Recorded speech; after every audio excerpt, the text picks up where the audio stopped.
If you've been thinking about getting serious with your money, like actually serious, now's the time. The Motley Fool is offering new members 50% off their iconic stock recommendation service, Stock Advisor. This is the same service that's crushed the market with recommendations that have returned 1,057% since inception, compared to the S&P 500's 180% over that same period.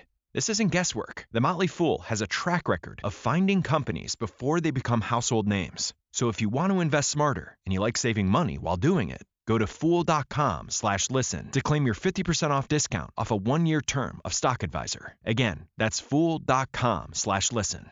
Returns of 1,057% are from the Motley Fool's product Stock Advisor and measured against S&P 500 returns of 180% as of July 10th, 2025. Past performance is not an indicator of future results. All investing involves a risk of loss. Individual investment results may vary. Hey, this is Jason Kleberg from the Force 5 podcast, a show that forces a guest to come up with a movie-themed top 5 list topic, and then we reveal our picks on air. Top 5 heist films, top 5 tearjerkers, top 5 movie dogs. Every show you'll be asking yourself, what would be on my list? Guests include directors, screenwriters, actors, podcasters, musicians, authors, and even a professional wrestler. Subscribe to the Force 5 podcast, and you won't just be a listener, you'll be a list nerd. The Force 5 podcast, available wherever you're listening now.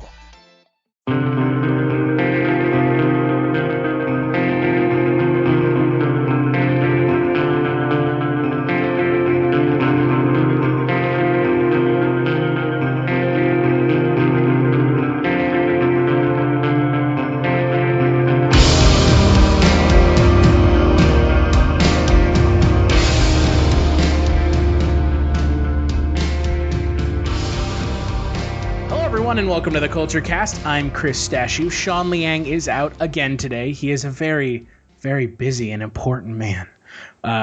However, in his stead, I am joined by frequent guest co-host, first-time co-host of the Kulturecast, author Russ Linton. Yes, I am not busy and not important, so I'm here. Oh, fuck. Jesus Christ. I didn't say that, Russ. Wow. I'll show myself fucking out then. Well, later, guys. Never mind. And we're done. Yeah, and good night, folks. Well, to be perfectly honest, I would love to stop the podcast now because the movie we're going to be talking about is astounding. We're going to be talking about 1978's Game of Death, the iconic, in quotations, Bruce Lee film. However, this will be an interesting podcast, I think, because this movie has a very interesting and tenuous past to it, and the releases of the film are kind of all over the place due to the death of Bruce Lee. But before we get to that, Russ, have you been watching anything this week?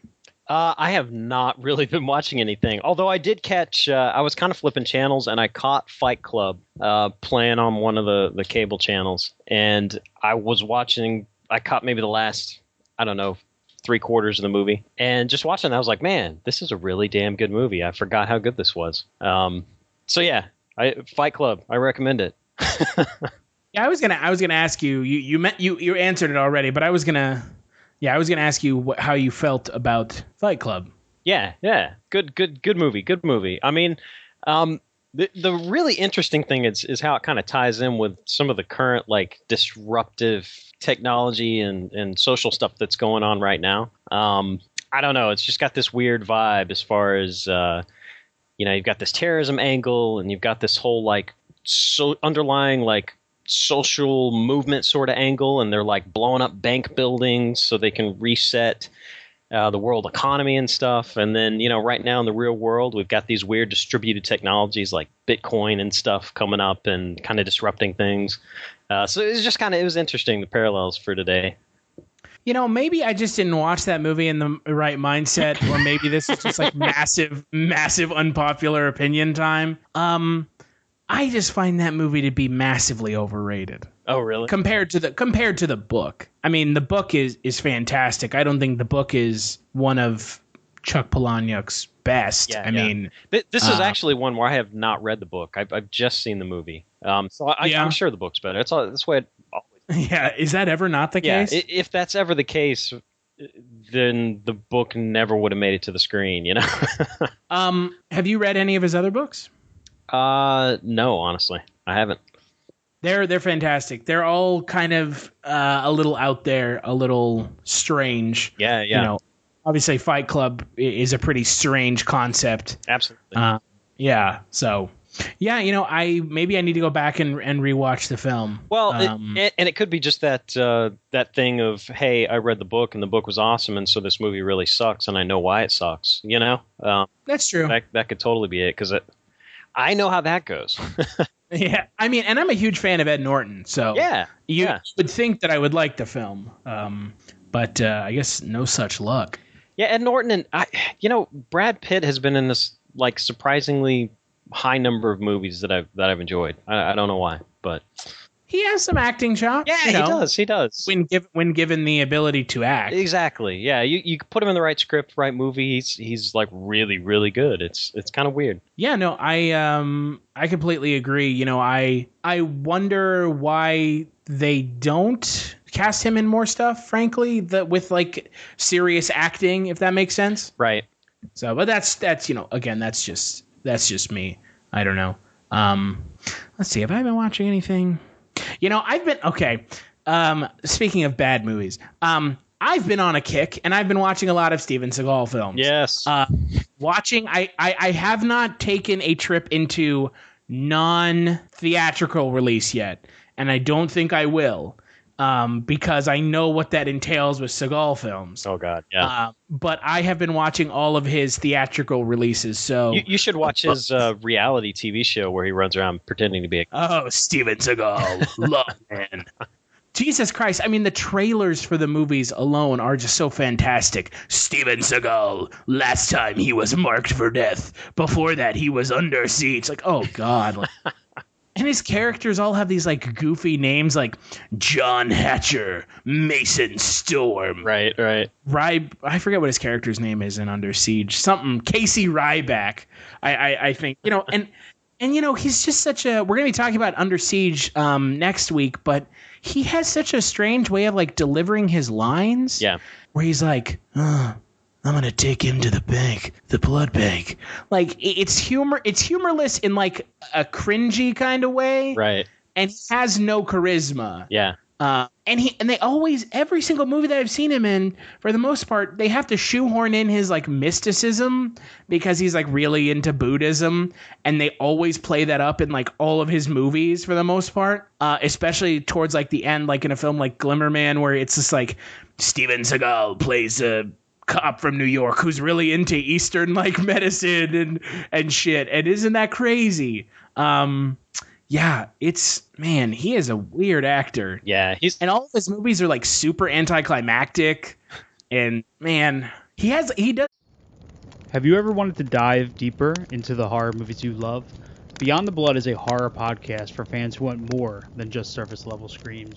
We do deep dives into the movies that shaped us, digging into director commentaries, behind the scenes stories, deleted scenes, and the special features that most people skip. Each episode is a love letter to the genre. We break down how these films were made, the creative risks that paid off or didn't, and the lasting impact they've had on the genre as a whole. From 70s slashers to modern nightmares, we celebrate the craft, chaos, and characters that keep us coming back. If you're the kind of fan who rewatches movies with the commentary on, or you simply grew up in the video store horror aisle, the Beyond the Blood podcast was made for you. New episodes every single week. Subscribe, and let's dig deep. Welcome to the Beyond the Blood podcast. It's Aikido, so Aikido like fight style is, I don't know if this is what it is in reality, but the way he does it is just like slap fighting. Yeah. It's kind of like that. It's this weird defensive art, and you use your opponent's motions and stuff against them, and yeah, it's definitely a little weird. You don't hear like about a lot of Aikido tournaments, you know. I mean, they have them, but it's an odd thing to go watch, really. Right, and that's the way he fights in all the movies, is he's doing this Aikido style, and it's not like Bruce Lee in Game of Death where he's, punching, and doing roundhouse kicks. It's this like slap fighting with like throwing people. So Steven Seagal's weird. Yeah. It's fun. They're dumb. They're dumbass fucking movies. I mean, they're real dumb. They're like turn your brain completely off type stuff. Of course, I say that. I've got a friend who does Aikido. I think he's a black belt. He's probably going to kick my ass for that, but whatever. He'll slap fight you to death. Yeah. That would hurt like a son of a bitch. Getting bitch slapped to death. I mean, God. Him and Steven Seagal. I swear to God, every movie Steven Seagal is in, he breaks someone's nose. Right. Like multiple people's nose, which is like palming them to the nose, and I'm just like, man, he just loves breaking people's noses. Well, with the philosophy and stuff, and with the way he likes to do his fighting style on screen, really, what he's really emulating Bruce Lee. If you watch enough Bruce Lee movies, you'll see that same undercurrent of, this is my philosophy, this is how I fight, this is my style, and it's important for me to show you my style and my martial arts more than it is for me to like have this really amazing movie. Yeah. No, yeah, and you're totally right. It's all about the martial arts, not about, maybe not the entertainment, but it's not about the story. Yeah. It is and it isn't, and I'm sure, again, if either one of them, Seagal or if Bruce Lee, like popped up out of the grave, they'd kick my ass for saying it. But Steven Seagal's not dead yet. He's still kicking. Yeah. He's still hanging out. He's still hanging in there. But yeah, you're right. I mean, it's not so much about the story. It's about the underlying philosophy and their martial arts. Yeah. Yeah, it's about showing off. Yeah. Yeah, it's about showing off. Well, speaking of showing off, let's talk about Game of Death. Film was released in 1978. Yeah. Posthumously, because Bruce Lee had passed away in 73. Mm-hmm. And as I've said, unfortunately, this is way before CGI. Oh, dear God. IMDb has the plot of the film as: a martial arts movie star must fake his death to find the people who are trying to kill him. The immortal Bruce Lee. In the super screen excitement of them all, Game of Death. Never such action, never such incredible feats. Also starring Academy Award winner Gig Young. You can leave this here. Golden Girl Colleen Camp.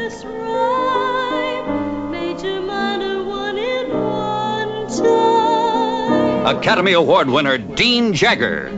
Casting aside his life. 4 years in the making.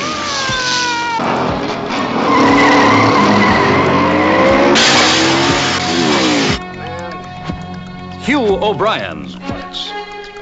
Lee's last is his best. See him conquer 7'4" colossus Kareem Abdul-Jabbar.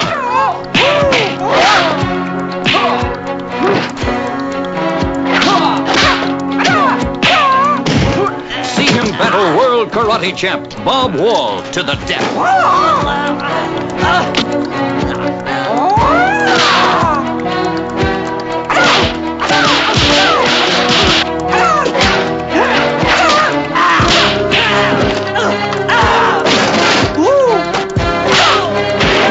See him destroy Danny Inosanto. Mel Novak.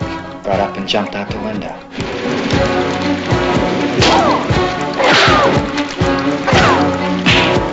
From the same talented trio that gave you Big Boss, Fist of Fury, Return of the Dragon, and Enter the Dragon, star Bruce Lee, producer Raymond Chow, director Robert Clouse.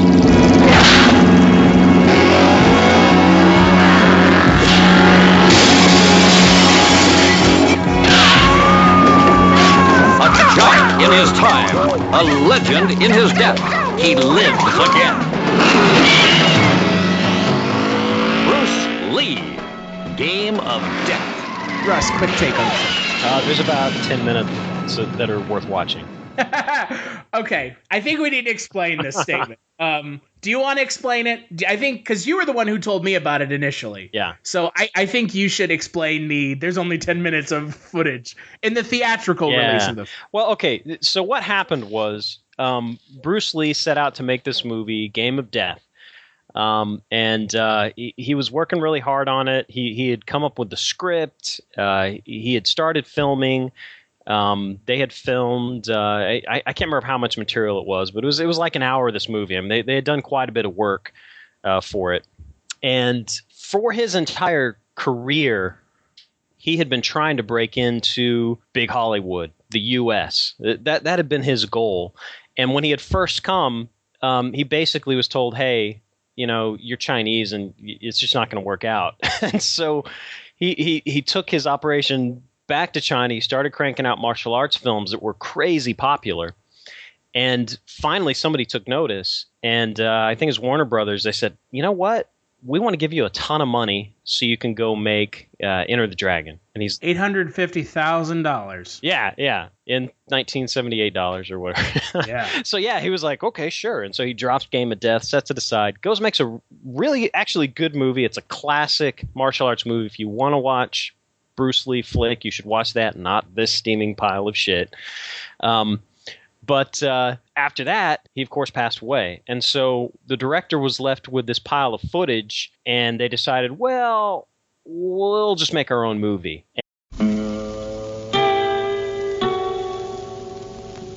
Hello, filthy movie lovers. My name is Gentry Austin. And I'm Casey Scott.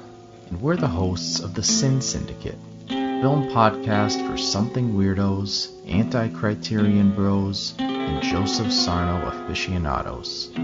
Join us semi-weekly as we peer into the adults-only theaters and sticky-floored cinemas of the golden age of sexploitation, when the morals were loose, the laws were murky, and the intercourse was all simulated. Find us now on the Someone's Favorite Productions podcast network.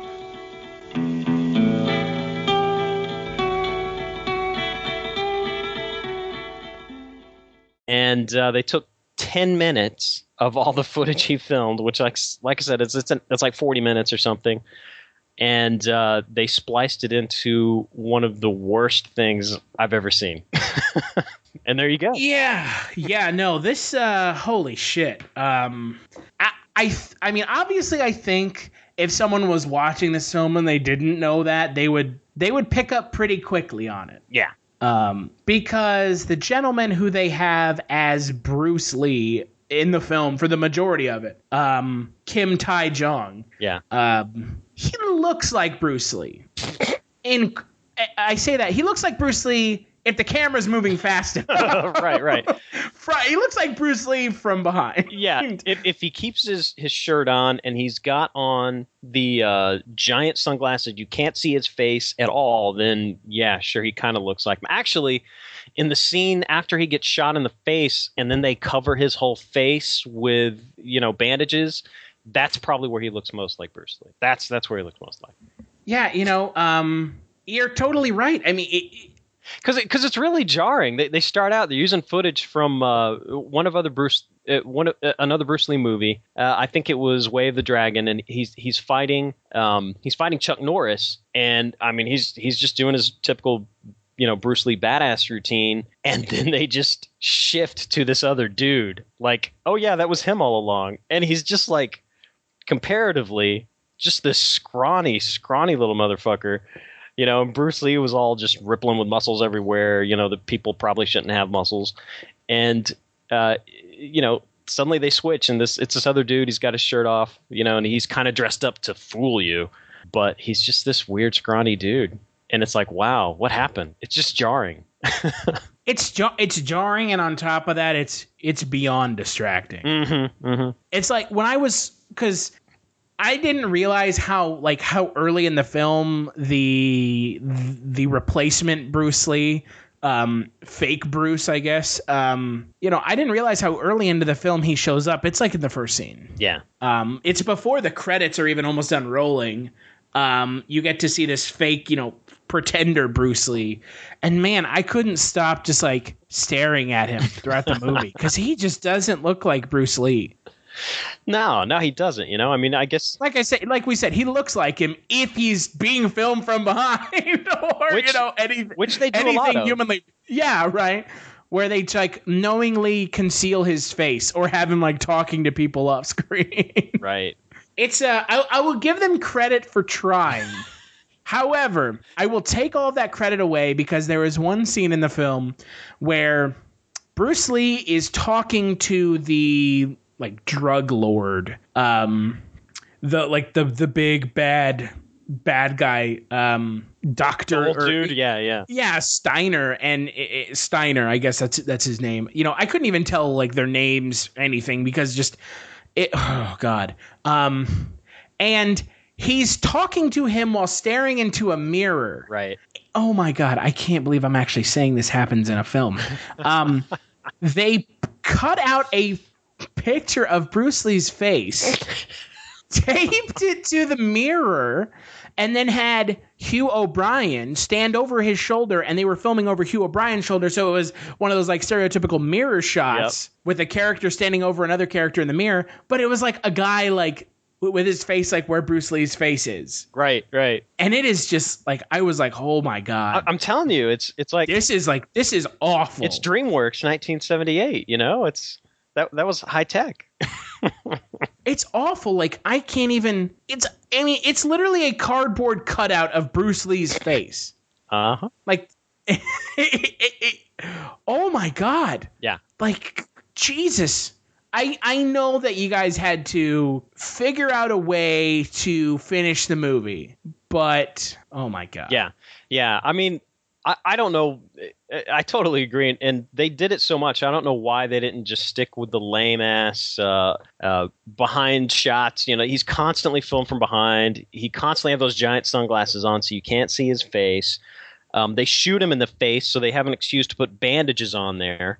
And then he gets like reconstructive surgery so he can look different, sort of a thing. I mean, they could have just stuck with all of that. There was no reason to even put a scene in, you know, as horrible as the other stuff was, there's no reason to even put a scene in with a cardboard cutout of somebody's fucking face. Right. I mean, that's the thing that I, like you said, that's the thing I don't understand is why not just, you have this thing built into the plot where he gets shot in the face and has to have surgery. Yeah.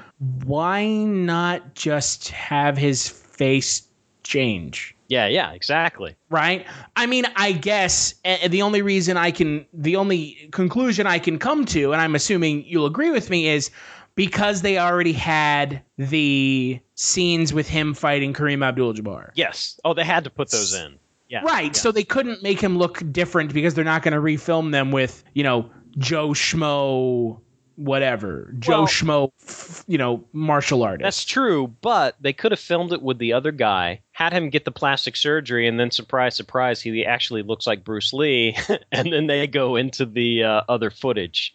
Yeah, you know, but I think you're giving the people who finished the film way too much credit.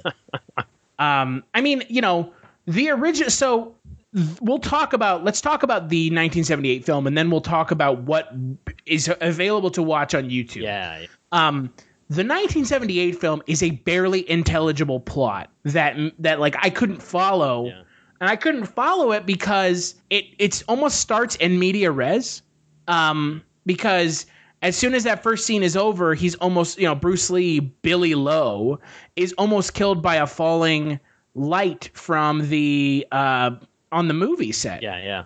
And you're automatically, you know, expected to understand that there's stuff going on and people are trying to kill him. And then all of a sudden, a bunch of these just white guys show up and start fighting him. And are like, we're going to kill you. You know, there's a hit out on your head. And that's like the whole movie. And they keep trying to figure out ways to make why he has a different appearance make sense. And they never are able to fully follow through with it. Well, the other reason for the plot confusion is you could be legitimately confused for a long ass time after they pull that bait and switch, you know, and you've got Bruce Lee, and then all of a sudden there's this other dude, and it's like, well, wait, what? Where'd Bruce Lee go? You know? Well, and that's the thing is, I don't know if when the film came out, and I couldn't find anything about this when I was looking around, I'm assuming people knew that Bruce Lee had passed away. Yes. Oh, yes. Absolutely. This was. But I don't.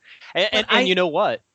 Did they tell people that this is like what they were getting themselves into if they went to the theaters? Well, they actually even use footage from Bruce Lee's funeral in this movie. Right. There's a scene where Billy Lowe is dead and everyone's mourning over him because he's this big movie star. And they use, because this came out so far after Bruce Lee passing away. Yeah. They knew. Which just feels a little exploitative. Oh, absolutely. And like just like kind of strange to me, but that's a different story. I don't know what to tell you on this one. I almost don't feel like this movie should exist. I was trying to troll you because remember when we said we were watching this, I didn't tell you at first. I was like, oh yeah, this thing, it's awesome, it's iconic. You should. I was trying to troll you, but we ended up kind of catching up before that, and I let you off the hook. But man, I mean, it is an iconic film for the scenes that feature Bruce Lee fighting in the yellow tracksuit. Yeah, those 10 minutes captured so many imaginations, and I think it's maybe just because people were that fucking desperate that far into that movie. They're like, oh my god, what's going on? And then Bruce Lee, he's not only suddenly. He's the hero of the movie. He's the returning hero, and he like saves the theater goer. He saves the audience from like a horrible travesty. He comes up those stairs and just starts kicking ass. And I'm sure, in those theaters, the people who were left still in their seats probably exploded. Yeah, it's great. We get to see Bruce Lee finally. Yeah, it is great because the whole movie was so bad. Mm-hmm. And this is the first Bruce Lee film I've ever seen. I'm going to be perfectly upfront. I have not seen Enter the Dragon. Martial arts films are not my forte by any stretch of the imagination. Yeah. So this is a bad one to start with. Oh, yeah. I'm assuming. Yeah, no, absolutely. It is. But the thing with Bruce Lee, and we talked about it a little bit with, the Seagal stuff, he had a mission, and he was trying to talk philosophy and show people real fighting, because prior to him coming on the scene, martial arts movies were more of the wuxia stuff, so it was all this kind of magical stuff, and it was like the wire fu stuff you see now, but without the wires, and it was just super hokey. And he was trying to show actual martial arts and actual fighting on the screen. So it was kind of a whole shift, and that's why you have people like Steven Seagal who come out, and it's like they're kind of just emulating Bruce Lee. He started this whole movement with martial arts films. Yeah, well, and then you have someone like Jackie Chan who does not do that. I love Jackie Chan. Yeah. But I don't ever think about Jackie Chan the way I think about what I saw with Bruce Lee. Right. Because Jackie Chan always struck me more as like fighting with props. Yeah. Right. I mean, that's like a thing. Like, not to knock Jackie Chan, and I love Jackie Chan movies, but he fights with props. Ladders, mops, buckets. Yep. It's a little bit of slapstick, little bit of he's martial arts. He's kind of combining the old school stuff with the sort of post Bruce Lee stuff. Because there is some kind of serious athleticism and fighting going on there, but at the same time, it's really sold for an entertainment value. Bruce Lee was just super serious about martial arts and was actually trying to teach people about martial arts with his films. Jackie Chan's obviously, he's like, man, I'm going to entertain you. You're going to enjoy the shit out of this, right? Yeah. So I was just saying that's the difference, I think, just between those two particular martial arts styles, I guess, for film. When Bruce Lee, not Kim Tai-jong, is on screen, this movie's fantastic. Yeah. But that's like literally, like you said, 10 minutes. Yeah. It's 10 minutes, and that's about it. 10 minutes at the end of the movie. Yeah, and the guy filling in for him, he's a legit martial artist. He was a Taekwondo black belt, I think, or something.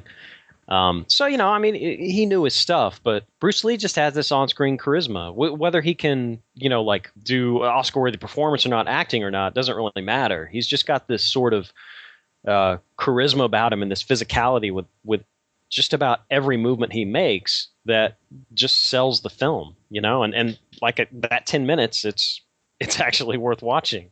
So yeah, no, it really is those 10 minutes or nothing else. Yeah. Yeah. So everything else is just fucking unintelligible and convoluted and slow moving. And it's this weird, like, these underworld bad guys, and it's just not entertaining. It's not interesting. No, it's not. It's filler. It's filler until they can put in the Bruce Lee clips. Yeah. Which, again, It was in the 90s where they found some other footage, and they found a full 40 minutes instead of the 10 minutes in here. But, if they had that footage to work with, they could have put that stuff in a lot earlier and made this a lot less painful. Oh, yeah, no, I totally agree. The hour and 30 minutes or hour and 20 minutes that you have to watch everything that isn't the good stuff. Yeah. And then the 10 minutes that they put in, it's like, Jesus Christ, really? Yeah, I found two cuts of this. I found a 2-hour version, which was excruciating. And then I found like an hour and 40-minute version, which was still excruciating. But, it was 20. If you're looking for more horror outside of the mainstream, look no further than Unsung Horrors, a podcast about underseen horror movies. I'm Lance. And I'm Erica. Every other week, we'll cover a horror movie with fewer than 1,000 views on Letterboxd. We'll even give you double feature recommendations to pair with the movies we discuss. From gothic to shot on video, from slashers to comedies, from giallo to J-horror. We'll cover all the subgenres. So join us as we unearth these hidden gems of horror. Follow us on Instagram, Twitter, and Facebook, all at Unsung Horrors, available wherever you listen to podcasts. And part of the Someone's Favorite Productions podcast network. 20 minutes less garbage. Yeah, I watched the hour and 40-minute version, and it was, just totally bad, and just, it feels... The best way to explain this to someone is kind of like what happened with Paul Walker, but imagine if Paul Walker was in like 2 scenes. Yeah. And the rest was like CGI Paul Walker walking around. Right.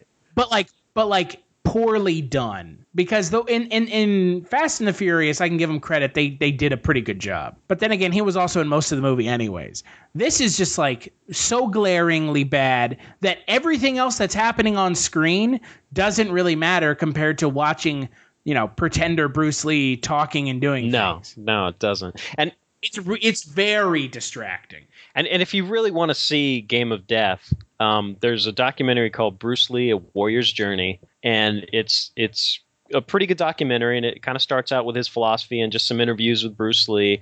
And then they talk about Game of Death and his original vision for it as per the script notes and stuff that they found. And then they show all of the found footage. And that's the best way to watch Game of Death. I mean, hands down. You probably don't want to watch the theatrical release like we did, because we're horrible people.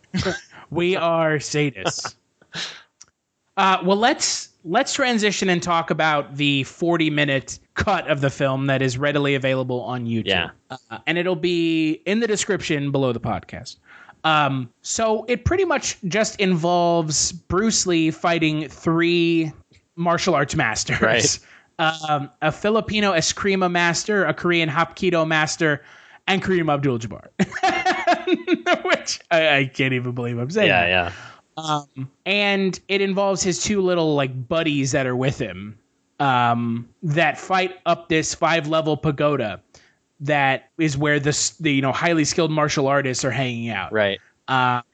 So the plot is, the plot that they were going for is completely different. In the original film, Bruce Lee plays a retired martial artist who is enlisted by a gang to get this item for them from the pagoda. Yes. Yeah, that's his original idea. Yeah.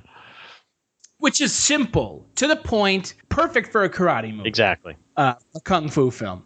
And it fits his purpose, because he's showcasing his martial art. He's showing what his style, Jeet Kune Do, does. And how it interacts with these other more rigid, formal, traditional styles. I mean, that was kind of his whole overarching goal, I guess, for this thing. So yeah, it just gives you that kind of just a little bit of a plot, enough to kind of sink your teeth into, and then it just launches into the, hey, we're going to go up this 5-level pagoda and kick shit out of people. Yeah, and it's like you said, it's a showcase of the ability to fight. Yeah. And Bruce Lee's fighting style. So these 40 minutes are entertaining. Yeah. Oh yeah. Extremely entertaining. But man, if you didn't know about this when you watched the theatrical release of the film, I'm so sorry. Because this is like the best parts of that terrible version of the movie. Right. But even more fleshed out. Yeah. Yeah, and even what you get there, even if it's not explained, it makes more sense than that other thing, whatever the hell that was. Yeah. So what did you think of this iconic fight between Kareem Abdul-Jabbar and Bruce Lee? I think, I mean, they were right to include that in the theatrical release, and the fight itself is just amazing. I mean, it's from a bunch of footage that hadn't really been edited until they kind of slapped it together, after he died. So it could have been even better than what it was, but it was enough that this is where you get that iconic, this is the yellow tracksuit. Everybody's going to remember this. You see it in movies and video games, just, from then on out, it just keeps showing up. That's the fight. And it's just got this little dude just up against Kareem. He's got this giant reach. He's taken Bruce Lee out, sitting in a chair like it's nothing, and it's just this great image. I think it's one of the top moments of martial arts films. And it doesn't sound like it would work on paper at all. Like when I heard about it, it sounds dumb. It sounds gimmicky, right? Yeah, it really does. It's just like, this is a gimmick. He's fighting Bruce Lee, right? Because, he's, 7 feet tall, 2 inches. So, of course, they need to have this huge guy fight Bruce Lee to make, the size difference, drastic and give him this kind of worthy adversary to fight. Because Bruce Lee handily kicks the ass of the other 2 clowns that he fights, Dan Insanto and Ji Han Jae. Yeah. I mean, he kicks their asses, even if it's not, apparent from the get-go, he's going to kick the shit out of him. And then with Kareem, there's some doubt when you're watching it because Kareem just is taking it to him. Right. Yeah, just that opening, the setup for the fight is just classic. I mean, he comes up on Kareem, and Kareem's sitting down, and bam, plants a foot in his chest, and it just leaves that imprint right there on his chest. And it's a little bit hokey in a way, but just the visual is so great because right there it just tells you everything about the fight and what's going to happen and the struggles that he's got to overcome in that just like few minutes or seconds of screen time. Yeah, it's hokey, but it works. Yeah. Oh, absolutely. I also like to point out that Kareem Abdul-Jabbar plays Hakeem in this footage that he shot with Bruce Lee.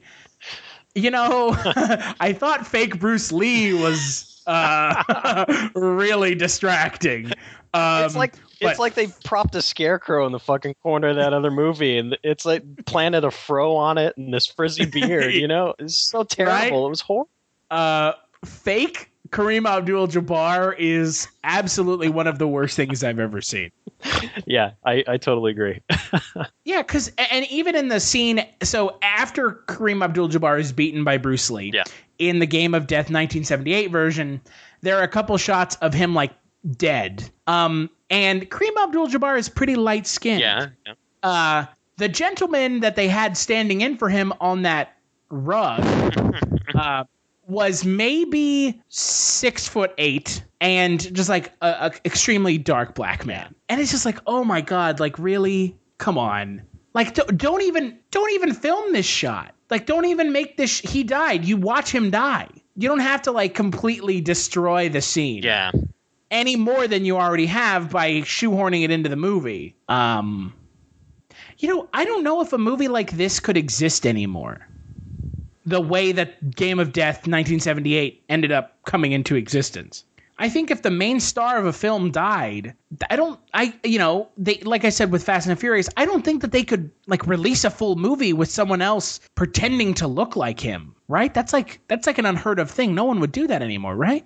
I don't know. Yeah, I mean, this is such a strange one-time scenario type event that we watch. Yeah, and I mean, movies aren't my forte, but I can't really think of one where they've tried it. You mentioned Fast and Furious, and we can do all these crazy things with CGI, and I could see somebody trying to do something like that, but I don't know that it would even work. I guess they were that desperate for money, I mean, that's all I can think. They had this footage, and they're like, well, we got to do something. Yeah, I mean, the footage is great. The 40 minutes of him fighting the 3, martial arts masters is fantastic. It's iconic. Yeah. It's emulated in everything from Street Fighter to Mortal Kombat. Oh, right. To Tekken to Kill Bill. It's emulated in so many things that it does serve a purpose for people to see it. However, I feel like in the 1978 version of the film, where it's in the last 10 minutes and it feels just completely shoehorned in, it kind of hurts the footage. Totally disconnected from the plot. It doesn't make sense. In that cut, he's like going into a restaurant and then he's going up these multiple levels and you're like, what? I don't know what's going on. This is one crazy restaurant. Yeah. It hurts the footage a little bit because everything before that feels just like it's trying to get here. Yeah.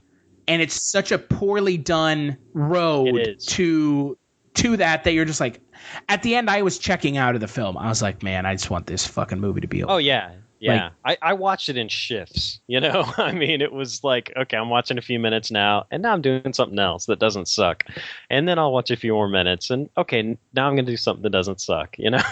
Yeah, it's a really bad movie. And I had to break out Enter the Dragon, my copy of it, just as a palate cleanser, and be like, okay, now I'm going to watch some good shit.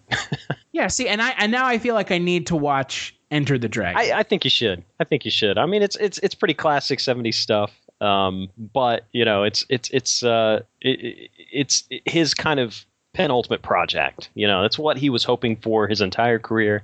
He finally got it, and you know, you could tell he just put all kinds of effort into it. Fight scenes in there, like the cavern fight scene with his nunchucks and everybody, you know, all these like mooks coming at him, and he's just, you know, taking them down. It's amazing. It's good stuff.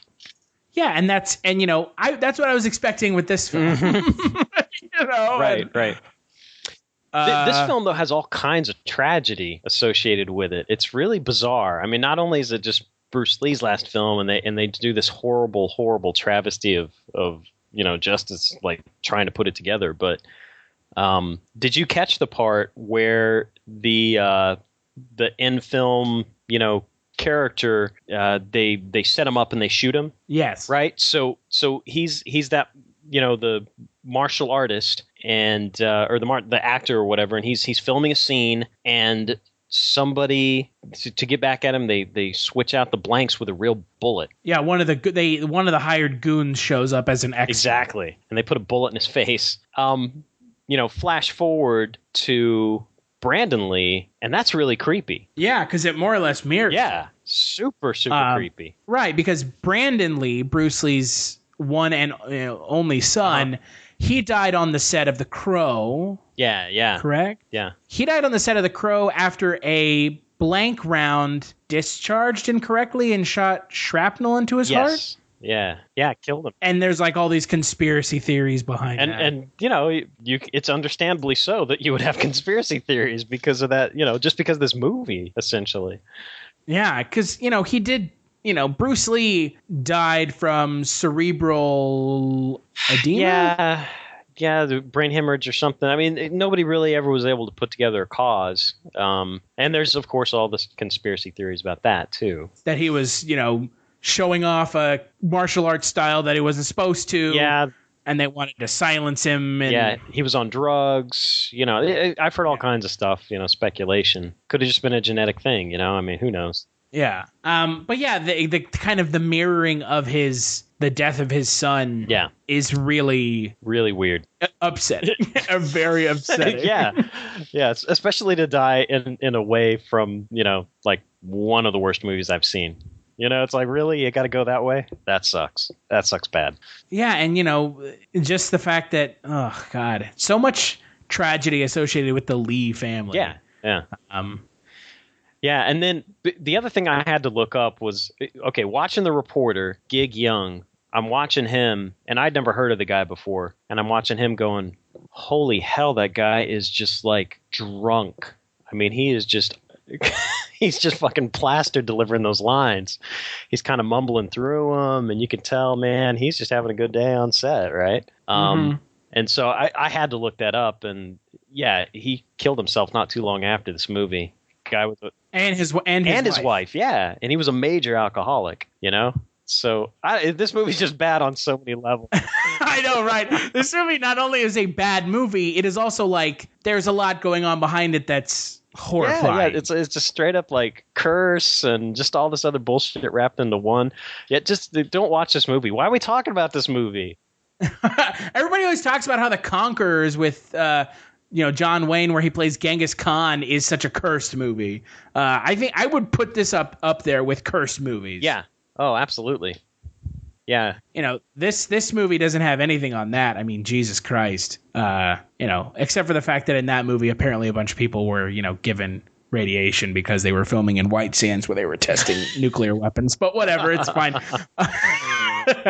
Oh Christ, you want to talk about some sad shit. There's that. I want to hear the nuclear John Wayne story. That's what I want to hear. Like mutant John Wayne. Howdy there, Pilgrim. And all of a sudden he just has like a fucking second mouth pop out like the alien. Yeah, it's like a chest burster tentacle. Starts drawing his gun and shit and shooting. Oh my god, I would watch the shit out of that. Yeah. That's the movie we need to write. Just like Western movie star becomes a horribly mutated alien and just goes on a rampage. Oh, this would go over well. Yeah. Oh God. And we just call it Came from the Backlot. Oh God. Yeah, this movie, it's a bad movie, but then the implications behind it make it worse. Yeah. For me. Yeah, they do. And, like you said, the way that I wouldn't say besmirch the name of Bruce Lee, but they don't do it any favors. No. It's real upsetting. Having watched the 40-minute footage versus the hour and a half film, I put that in quotations. It's not good. It's just not good. So skip it or watch it in best performance, Russ. This one's an absolute skip it for me. Like I said, A Warrior's Journey. Go check that documentary out if you want to see Game of Death. Holy shit! Best performance. I feel bad giving anybody best performance in this. This is the first time. I mean, I've given best performance to a yarn films lion like Samurai Cop. Yeah, a yarn lion head in Samurai Cop. I gave that dude best performance. This one, I can't do that to anybody. It's so strange. I want to say Gig Young just to give him his props, posthumous props, but even though he's a murderer. Even though he's a murderer. Even though he's a murderer. Yeah, exactly. I mean, I want to say, yeah, Gig Young. We'll go for that. I'm with you. I'm going to say skip the 1978 version of the film. However, watch the YouTube 40-minute version. It's not even really a film. Yeah. It's the last 3 scenes of the movie. Because if it had been a whole movie, they would have released it. But they didn't because it was just 3 fight scenes. At least we got those 3 fight scenes. Really, at least those still exist. It's too bad that the other 100 minutes kind of, a lot of it's disappeared. But, at least we got those 30 minutes of him fighting the 3 martial arts masters. Best performance, cardboard cutout of Bruce Lee's head. Nice. That has to be my best performance. Yeah. It was the most convincing cardboard cutout I've ever seen. Yeah, it was. That's a truly strange scene to see in a major film. The only thing that fucked it up was when the guy moved, and you could see the neck move and the head not move. That was the only thing that fucked it up. So that was the other actor's problem. It had nothing to do with cardboard cutout. Yeah, if they had got so close to putting one over on us, they got so close. So close. It fucked it up. Oh God. What do you think the 1978 version of the film has on Rotten Tomatoes? We're talking critic or audience? I can't. You can. Let's do critic first, audience second. I'm going to say the critic is like 30% or something crazy low. That's maybe even generous. And then would you say it's Billy Low? Huh? Oh, yeah. Billy Low. Billy Low, martial arts star. Low main low. Low main. Oh, Jesus. This is racist. We're getting all racist up in. We too low, some ting wong, bang ding ow. So yeah, what do you think the critic 30%? That's what you're saying. Yeah. And then the audience, I'm actually gonna say it's probably kind of high because I bet there's a lot of just Bruce Lee fans that are like, hey, this is the last movie he's in, and it's the last time you get to see him. So I'll say 70% for audience. 75% for critic. What? That's 6 out of 8 reviews counted. Mind you, it's I guess it's only recent people watching the film. Wow. And an audience score out of 32,000 user ratings of 64%. Yeah, okay. So close. Yeah, but I'm surprised about that critic rating because, oh my God, did they actually watch this movie? I think they watched the movie, but I don't think, like us, I think that they were able to overlook the hour and 20 minutes. Yeah. For some reason. And just be like, well, this is a weird case that makes no sense. I don't see how you can do that. I don't either because, as a critic. Yeah, for it being Bruce Lee's last film, it's a real turd. Yeah. As his last film. It is. And I could see from like maybe some kind of fanboy perspective, I could see somebody, overlooking that. But as a critic, man, I don't get it because this thing, everything from the story to the acting is just really bad. It's terrible. They probably just felt bad for everybody involved in it. And so they're like, okay, we shouldn't be too hard on him. I mean, that Gig Young guy, he like popped his wife and took himself, That's astounding. That is just like so depressing. Yeah. This movie is just like super depressing. God, this movie is really, really upsetting.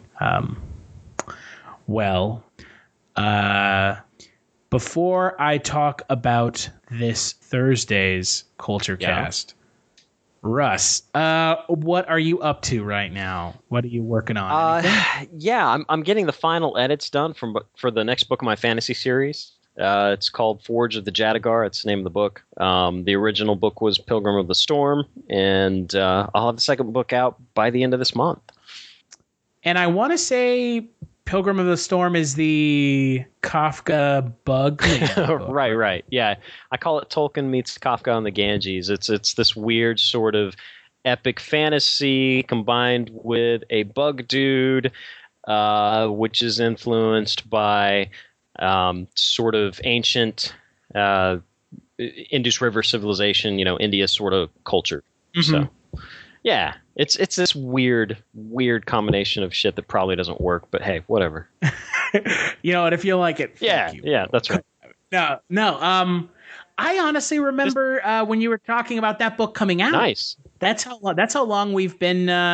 That's how long you've been on the Kulturecast. About a year now, a little over a year. Oh yeah, because I did Kulturecast before this book even came out. So yeah, you were like, I'm working on this book right now, and I was like, this is great. And now you're like, I'm working on the second one. Is really great. I liked Crimson Sun. I listened to the whole book. Nice. Thank you, sir. I enjoyed it. Yes, that is available on Audible and iTunes, so something else people could look for if they're interested.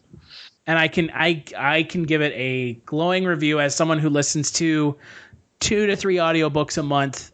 It was worth listening to all the way through, and I was not at any point bored or was like, oh, I regret this, because I've had books where I'm like, I'm returning this now. Oh, wow. Thank you. Yeah. And you know what? Audible's return policy is great. Yeah. So, but I really enjoyed your book. It's very cool. It's some insight into the mind of Russ. It does. Nice. It does. I didn't know your parents didn't have food for you, Russ, when you were a child. Yeah. I'm so sorry. Yeah, I grew up in an Arctic bunker. It's pretty bad. Right, and your dad was a superhero and he never spent time with you. Yeah. I'm sorry. Yeah, that's how it goes, They get real busy and they leave me there to, kind of eat the cardboard that's left in the cabinets. I mean, it's pretty bad. I see my dad as Superman too, so it's okay. Oh, man. Yeah, and you can follow me on Twitter at CultureStash, and you can follow Culture Shocked on Twitter at CultureShocked. If you like what you're listening to now, head over to cultureshock.com/culturecast to listen to over 100 other Kulturecasts. I want to say some of the runs that Russ has been on. Russ's inaugural Kulturecast was way back in, February of last year, April of last year, where we talked Samurai Cop. Yes, Samurai Cop. And then we also talked The Shadow as well. No, that was later in the year. Yeah. It was later. We The Shadow, Samurai Cop. Trying to remember, we talked The Shadow and something else on that podcast. Was that the same podcast where we talked both of them? Yeah, we did. Was it? No, it wasn't the same. That was a different one. I'm trying to remember what else we watched along with The Shadow.